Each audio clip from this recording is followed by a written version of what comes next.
seeing airplanes in the sky, and then a strike to the AlJazeera port.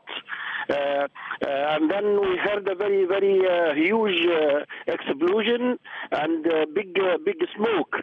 After that, our people, they tried to go there towards the smoke, but they stopped them from going there. After that, some man phoned us, and he said there is so many injured and killed people there. So the ambulance and some doctors immediately go there, but they faced them they started firing them and trying to stop them from going to the explosion place. Well, Jackie Rowland, our correspondent, is on the line now from Ras Al Khaimah. Jackie, we're being told that an oil storage facility has been hit. Are you able to tell us any more? Well, I've actually advanced about 10 kilometres to the west of Ras Al Khaimah. I am sitting in a ditch in the desert now, approximately 500 metres from that oil storage facility. I can tell you that it has been hit in 3 different points, but the principal point of impact is probably what you can see on your screen, the big black cloud. There are huge flames leaping into the air from that oil storage depot. We think we're approximately 1 kilometre from the front line. We can see mortar fire from the Gaddafi's troops still coming in, and from the rebel side they are firing rockets. They have multiple rocket launchers and they are firing rockets towards the west. So intense fighting is going on as we speak, and this really huge fire which is engulfing the oil depot. What about casualties, Jackie? What's happening in the hospitals? Well, I mean, as I say, we're 10 kilometres west of Ras Al Khaimah now. What we did see, we basically hitched a lift on the back of a pickup truck and proceeded at some speed west along the main road. As we were driving along, we saw about 5 ambulances parked on the roadside, doctors standing on the roadside in their scrubs, ready to receive casualties being ferried to them by regular vehicles, the medics themselves keeping a few kilometres away from the front line.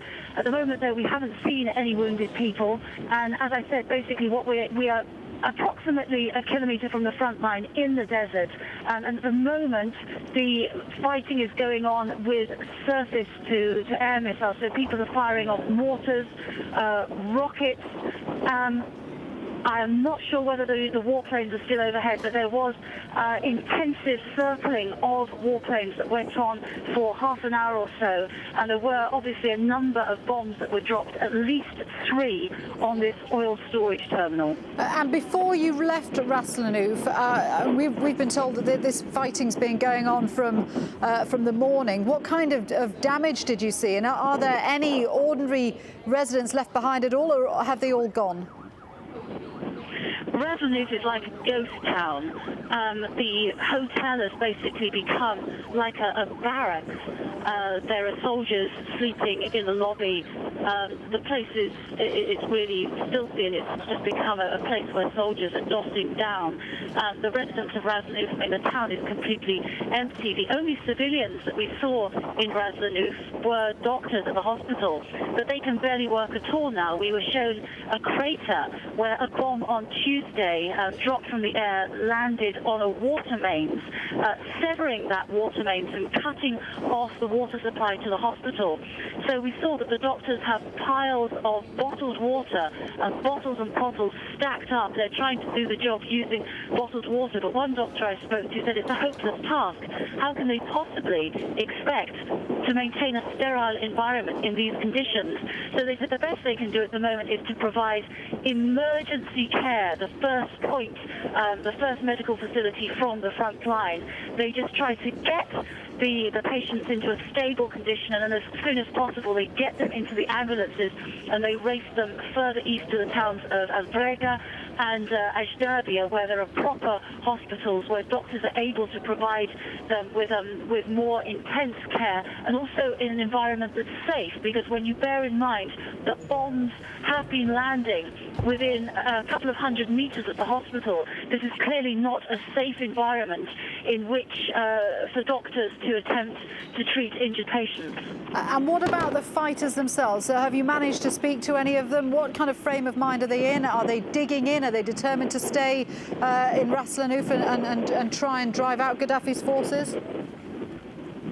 Well, yes, I mean, the fighters, more volunteers all the time. I mean, we spoke a while ago to a young man who was wearing strings of bullets draped around his neck. And he said he had no previous experience of fighting at all.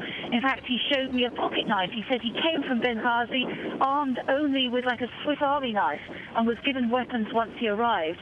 I mean, the rebels are on the roadsides, on the checkpoints. A lot of the time, they just have time to kill. We watched as one young man spent an hour or so constructing the words Allahu Akbar, God is great, out of spent bullet casings standing on end. It was really a work of pavement art. They've got a lot of time to kill. There are long periods of idle time. And then suddenly, they have to respond at great speed to this kind of event. One moment, the next moment they're running for their anti-aircraft rifles, firing into the air as the bombers circle overhead, and then rushing further west. We had all these pickup trucks mounted with automatic weapons and these heading west to actually try to see what kind of damage has been done to this installation. And I have to tell you, Shuli, as we're speaking, the flames are continuing to leap hundreds of meters into the air. I mean, this is a huge store of petrol that's on fire. Okay, we've just lost Jackie there, but as you heard her saying, a huge plume of smoke going into the air there in Ras Al Hanouf because the oil storage facility has been hit in at least 3 places, according to our correspondent there. Let's go to Tony Bertley, who's in AlJazeera, which is still under rebel control. Tony, are you hearing what's happening in Ras Al Hanouf? It seems to be a fight that's been going on for several hours now, and a very sustained and fierce fight. Well, there's 2 things there to be worried about. One is the fact that they are fighting more intensely, and secondly, what we feared about the oil and gas installations being bombed. Luckily, that was an oil installation, but what happens if it was the gas installation? And we've been looking at that. They've got some very toxic gases holed up in those tanks, and one stray bomb or one deliberate bomb would spell disaster for the area. So there's a lot of concern. And here in AlJazeera, of course, you know, there's not much between here and Ras Al Hanouf. So whatever happens there is going to affect them. There's one line of defence between here and there. That's Brega, and basically it's another sort of similar defence to Ras Al Hanouf, and that's basically a checkpoint with lots of men with weapons. If that could withstand a serious assault by Gaddafi's forces, I don't think so. So there are, you know, causes for concern, but there's no outward sign here of panic. There's no signs of them actually building defences. It's basically business as normal here. And why would an oil storage depot be targeted by Gaddafi's forces? I mean, is this another message by Gaddafi to the outside world? Look what will happen if this doesn't end?